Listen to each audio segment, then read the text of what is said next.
नवी मुंबई पोलिसांच्या अनैतिक मानवी वाहतूक प्रतिबंधक कक्षाने मोठी कारवाई करत पनवेलमधील एका लॉजवर छापा टाकून 2 बांगलादेशी महिलांसह एकूण 6 पीडित महिलांची सुटका केली आहे। या प्रकरणी लॉज व्यवस्थापक, कॅशियर आणि वेटरला अटक करण्यात आली असून लॉज मालकाविरोधातही गुन्हा दाखल करण्यात आलाय।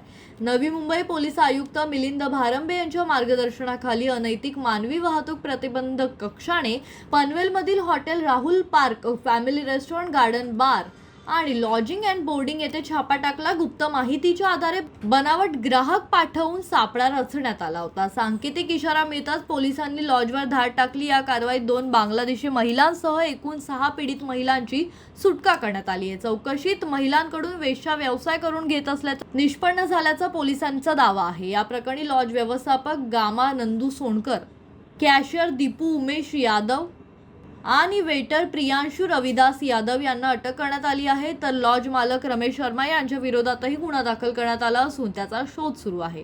आरोपी विरोधात भारतीय न्याय संहिता, संबंधित कलमे आणि अनैतिक व्यापार प्रतिबंध अधिनियमांतर्गत गुन्हा नोंदवण्यात आला असून अटक करण्यात आलेल्या 3 आरोपींना 13 जुलैपर्यंत पोलीस कोठडी सुनावण्यात आली आहे। या रॅकेटचे आणखी धागेदोरे शोधण्यासाठी पनवेल शहर पोलीस पुढील तपास करत आहेत।